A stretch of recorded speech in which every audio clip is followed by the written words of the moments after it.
Ya, baru dia berfoto tapi sebentar saya putar supaya yang lebih jelas. Nanti saya putar itu. Terima kasih Pak Ketua, itulah nanti kita putar semua. Kalau boleh tahu, luasan lahan yang kita miliki yang diklaim Ormas ini berapa luas? Oke. Sementara kita ini ada juga ini yang pernah saya turunkan ini. Tapi sementara Pak ya, karena tidak ada pemerintahan atau siapapun, saya pakai teman juga dari survei juga dulu di Indomigo, waktu saya masih aktif di Indomigo. Kesempat saya kemarin 92, berapa masih ada juga di sini dokumentasinya, tapi totalnya itu masih ada sebagian belum diukur. Jadi perkiraan kita kalau 130-an masih ada. Seluruhnya berapa? 130-an. Pemilik kota, ya. Pemilik kotanya 83. Yaitu kalau di dokumentasi lengkap ini dengan nama-nama di dalamnya, jangan sampai lagi kok banyak betul lahannya, tapi itu ada semua lengkap di. Iya, kami ingin estimasi Pak, artinya luasan lahan 132 hektar itu jumlah kelompok berapa estimasinya? Di sini terdaftar 83. 83 kota. Iya. Ya itu 83 anggota di dalamnya, itu pun masih banyak ini yang masuk. Kebetulan dari segi ahli warisnya almarhum juga ini Haji Panikai dulu sudah datang ini atas nama Usma Gamporo. Ini sudah baru datang dia ini.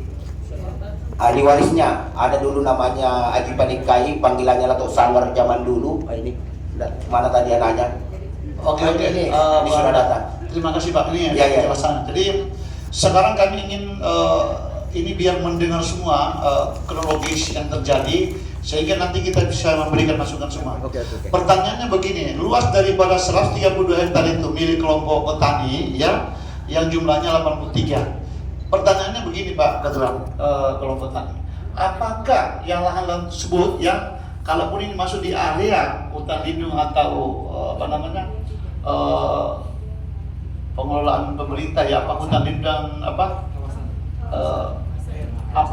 bukan APL, satunya lagi hutan lindung dengan ada dua kan, untuk memanfaatkan hutan itu. Nah ini apakah dikelola selama ini? Dan pertanyaannya pada saat itu tahun 74 pembukaan, memang waktu itu memang kehutanan belum masuk ya.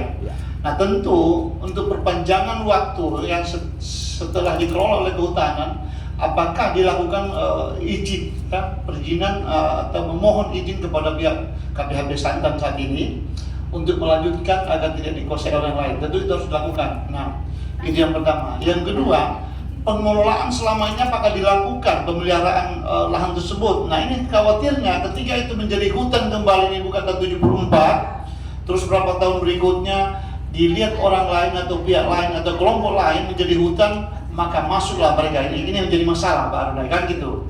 Dipikir hutan tidak ada yang memiliki dan tidak jelas patoknya.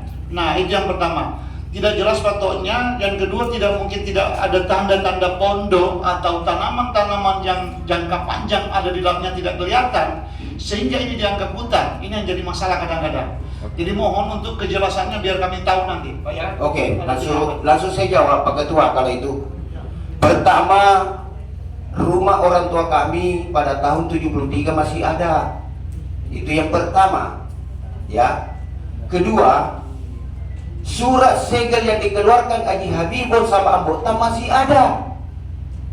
Sebetulnya permasalahan hutan lindung ini, kita sebetulnya orang bodoh tapi mentaati aturan pemerintah, karena dipasang pada tahun 1987 di belakang DPR, masih kuingat itu.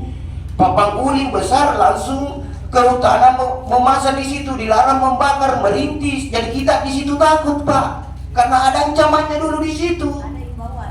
Sebetulnya di situ aja permasalahannya. Kalau masalah kepemilikan sudah jelas, satu pun rumah tua orang tua kami masih ada di dalam. Tanaman dibakar. Tanaman pada waktu itu terbakar semua, nggak tahu siapa yang bakar. Karena ada semua isinya dulu. Masih kuingat dulu itu ada namanya itu dikasih bibit kita itu jambu mente, karena katanya batunya mau dibuat minyak pesawat itu. Masih ada jambu mentenya. Itu masih ada semua di dalam itu Pak.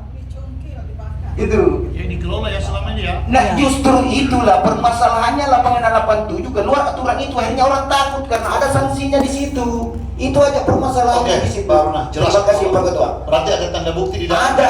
Ada. Nah, Ada. jadi sebelum saya bertanya kepada mungkin yang membuat surat, ya artinya membuat surat di atas surat, tentu nanti akan pertanyaannya kepada mungkin mantan lurah, apakah itu diketahui bahwa itu lahan orang atau bagaimana? Nanti ini akan berlanjut sebelum, karena apa? Ini Ketua Komisi 1 akan menginstruksi memberikan. Ada penambahan lagi satu Pak Ketua supaya jelas. Ku ingat dulu mantan lurah kita itu Pak Bahar, mungkin kenal Pak Bahar, Kabak Umum dulu. Berapa kali didatangi Pak Bahar itu Pak, masalah kelompok baru-baru ini ndak mau Pak Bahar dulu tanda tangan rekomendasinya karena dia tahu Pak Bahar.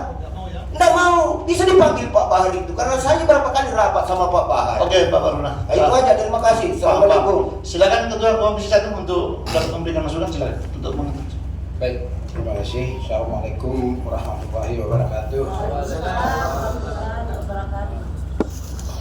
Yang saya hormati Bapak Ibu semua ya yang hadir. Saya tidak bisa sebut satu persatu. Begini, saya kurang lebih hampir 10 tahun di DPRD ini berhadapan dengan